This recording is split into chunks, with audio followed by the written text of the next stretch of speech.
हिंदी कक्षा में मैं सुनीति मिश्रा आप सबका हार्दिक स्वागत करती हूँ।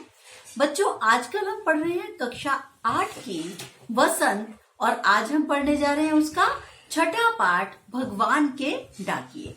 भगवान के डाकिए के रचनाकार हैं श्री रामधारी सिंह दिनकर।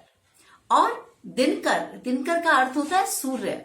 तो जो हमारे कवि हैं रामधारी सिंह दिनकर, इनका प्रताप, इनका जो प्रसिद्धि है वाकई एक सूर्य के समान फैली हुई है। यानी दिनकर तो इनको उपाधि मिली थी। ठीक है, तो दिनकर की प्रत्येक कविता में इतना सुंदर भाव आपको पढ़ने को मिलेगा कि आपको उनको याद करना भी बहुत आसान रहेगा। ठीक, तो पहले मैं थोड़ा सा दिनकर के बारे में बता दूं। सुप्रसिद्ध कवि रामधारी सिंह दिनकर जी का जन्म 23 सितंबर 1908 को बिहार के सिमरिया घाट पे हुआ था। इनके पिता एक साधारण किसान थे और इन्होंने स्थानीय पाठशाला में ही अपनी प्रारंभिक शिक्षा पूर्ण की। बच्चों, इनकी उल्लेखनीय सेवाओं के लिए इन्हें पद्म भूषण और संस्कृति के 4 अध्याय के लिए इन्हें साहित्य अकादमी पुरस्कार और उर्वशी कृति पर भारतीय ज्ञानपीठ पुरस्कार से नवाजा गया। तो ये इतने प्रसिद्ध कवि की कविता आज आप पढ़ने जा रहे हैं। ठीक है, इनकी जो प्रमुख कृतियां हैं मैं थोड़ा सा आपको बताना चाहूंगी।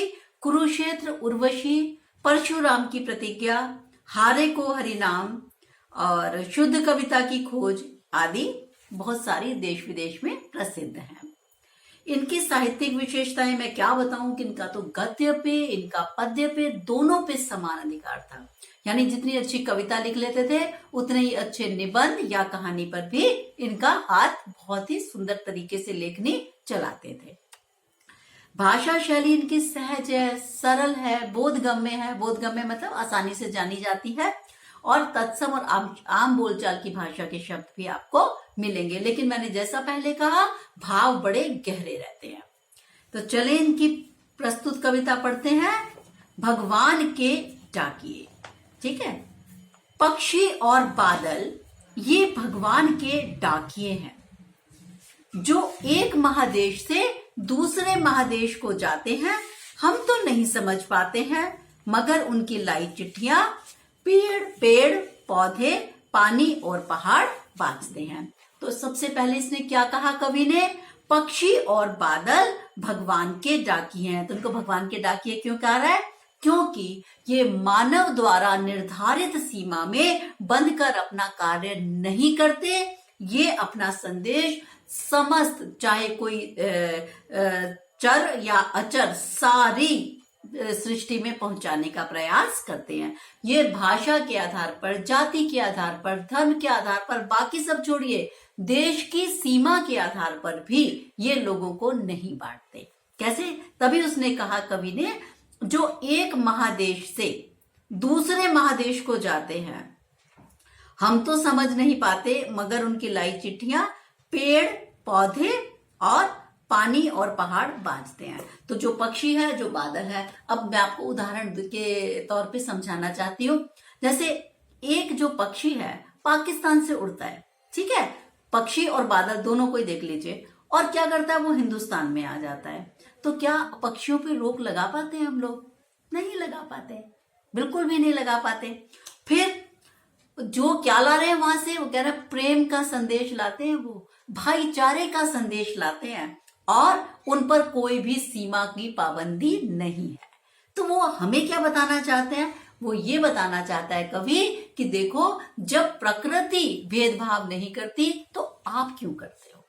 हम मनुष्य ने इतनी सीमाएं निर्धारित क्यों की हैं? और ठीक है, अगर सीमाएं देश की निर्धारित भी की हैं तो हम उन सीमाओं को लेकर आपस में झगड़ा ना करें। ठीक है, तो इनके जो लाई हुई चिट्ठियां होती हैं, यानी उनके लाए जो प्रेम के संदेश हैं, उन्हें कौन पढ़ पाता है? उन्हें पढ़ पाते हैं जो हमारी समस्त प्रकृति के उपादान हैं, जिनमें पेड़ हैं, जिनमें पौधे हैं, यहाँ तक कि जो नदियां हैं, पहाड़ हैं, वो उनके पक्षी और बादल के लाए हुए प्रेम के संदेश को, भाईचारे के संदेश को, एकता के संदेश को पढ़ पाते हैं। साधारण मनुष्य उन चिट्ठियों को नहीं पढ़ पाता। क्यों नहीं पढ़ पाता? क्योंकि उसकी आंखों पर तो पट्टी बंधी है संप्रदाय की, जाति की, धर्म की और सीमाओं की। इसलिए साधारण मनुष्य उन चिट्ठियों को नहीं पढ़ पाता। ये सब ईश्वर की जो बनाए गए प्रदत्त जो प्रकृति है वो ही पढ़ पाती है। समझ आई बात? आगे चलते हैं। हम तो केवल यह आंकते हैं कि एक देश की धरती दूसरे देश को सुगंध भेजती है। आंकते हैं मतलब जांच करते हैं। कह रहा हम क्या जांच कर पाते हैं कि देखो एक देश की धरती है और दूसरे देश को सुगंध भेजती है। फिर मैं आपको उदाहरण देती हूँ, जैसे हमारे देश के साथ बांग्लादेश लगा हुआ है। बांग्लादेश के खूबसूरत फूलों की जो बॉर्डर के पास फूल हैं, उनसे जब हवा होते होते आती है और उसकी खुशबू हिंदुस्तान तक आती है, क्या किसी भी सेना के जवान, क्या किसी भी कोई भी राजनीति इन फूलों की खुशबू को रोक सकती है? नहीं रोक सकती। तो वो ये कह रहा है, तो क्या होता है, एक देश की धरती की सुगंध दूसरे देश की धरती को आती है, उस सुगंध पर किसी भी देश का कोई भी असर, किसी भी पाबंदी नहीं लग सकती। वह सौरभ, सौरभ माने खुशबू, हवा में तैरते हुए पक्षियों की पांखों पर गिरता है। तो वो जो कह रहे हैं, जो सौरभ है, परागकण है, वो हवा में तैरते हुए पक्षी के पंखों पे चिपक जाते हैं। और वो पक्षी उड़ के कहाँ जा रहा है? वो हिंदुस्तान से पाकिस्तान जा रहा है, वहां से उड़ के बांग्लादेश जा रहा है, इधर से उड़ के किसी और देश में जा रहा है। तो क्या हम उनको रोक सकते हैं? तो कह रहे हैं नहीं रोक सकते। और फिर क्या कह रहा है वो कि एक देश का भाव दूसरे देश में पानी बनकर गिरता है। यानी एक देश से मैंने क्या किया, समंदर के जो इधर इस वाले देश में था, उसने भारत से उठाया पानी और बरसा दिया पाकिस्तान पर। तो क्या तुमने पकड़ लिया उन बादलों को? क्या आप पकड़ सकते हैं? क्या आप रोक सकते हैं उन बादलों को? नहीं रोक सकते। तो वो क्या कह रहा है कि आप मनुष्य कितनी भी कोशिश कर लीजिए, प्रकृति ने आपको सबको एक समभाव से देखती है। प्रकृति ने आप सबको एक बनाया है। एकता की भावना का संदेश प्रकृति देती है, समभाव का देती है, भाईचारे का देती है। और ये जो हमारी कविता खास है, भगवान के डाकिए, अगर आप इसको ध्यान से पढ़ेंगे तो आप पाएंगे इसमें किस चीज को बढ़ावा दिया गया है बच्चों? कहते हैं अंतरराष्ट्रीय भावना। मतलब राष्ट्रीय भावना यह है कि मेरा देश तो बहुत अच्छा है। अंतरराष्ट्रीय भावना क्या है कि हम, ऐसा नहीं है कि जो और देश के नागरिक है हम उनका सम्मान ना करें। ठीक है? क्या है कि कई बार क्या होता है, हम देशभक्ति में इतने पागल हो जाते हैं, देशभक्ति की भावना से इतने उन्माद में आ जाते हैं, इतने नशे में आ जाते हैं कि हम दूसरे देशवासियों की आलोचना करने लगते हैं। तो हमारे जो कवि हैं रामधारी सिंह दिनकर जी, वो क्या बताना चाहते हैं कि देखो बच्चों, सिर्फ अपने ही देश से प्रेम मत करो, जो आपके देश की अन्य सीमाएं हैं या अन्य राष्ट्र हैं उनका भी सम्मान हमें करना आना चाहिए। तो पहली भावना ये है, यहाँ पर संदेश कहना चाहता है अंतरराष्ट्रीय एकता की भावना को बढ़ावा देना हमारे रामधारी सिंह दिनकर जी का उद्देश्य है। दूसरा, आपने संस्कृत में पढ़ा भी होगा, अयम निजः परोवेति गणना लघु चेतसाम उदार चरिता नान्तु वसुधैव कुटुंबकम। तो आप अगर पूरा श्लोक याद न भी रहे तो इसको वसुधैव कुटुंबकम भी लिखेंगे अगर, तो भी आपका एग्जामिनर आपकी बात को समझ जाएगा। तो कहते हैं अयम निजः परोवेति कि ये मेरा है या पराया है। ऐसी गणना लघु चेतसाम, ये सब गणना गिनती कौन करता है? जिनका दिल बड़ा छोटा होता है।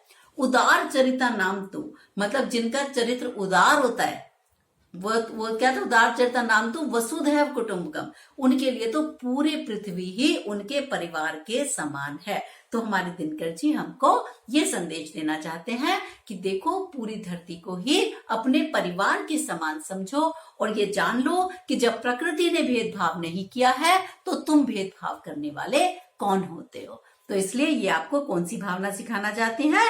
ये आपको अंतरराष्ट्रीय प्रेम की भावना सिखाना चाहते हैं। ठीक है? तो ये था हमारा आज का पाठ, भगवान के डाकिए। बच्चों एक चीज मैं और बताना चाहती हूँ, इसमें जो पूरा पाठ है, पहले तो देखो पेड़ पौधे पानी पहाड़, प की आवृत्ति के कारण कौन सा अलंकार है? मैंने लास्ट चैप्टर में बताया था, अनुप्रास अलंकार। दूसरा, इस पूरी कविता में काव्यांश में क्या है? मानवीकरण अलंकार है। क्योंकि आप देखिए पक्षी, बादल, वो चिट्ठी पढ़ना, ये सब कौन कर सकता है? इंसान कर सकता है। तो पूरी कविता में मानवीकरण अलंकार की झलक आपको दिखाई देती है। भाषा आप जानते हैं इसकी सरल है, सहज है, बहुत गम्य है और शब्दार्थ मैं आपको बता देती हूँ। सौरभ, महक, सुगंध, पांख, पंख, ये है। और एक दो इंपॉर्टेंट क्वेश्चन बस मैं आपको बता दूं, ये जरूर करके जाइएगा कि कवि ने बादल को और पक्षी को भगवान के डाकिए क्यों बताया गया है, क्योंकि इसी पे पूरी कविता आधारित है। ठीक है, तो आप ये सब करके जाएंगे और इसके साथ ही मैं आपसे अब विदा लेती हूँ। नमस्कार।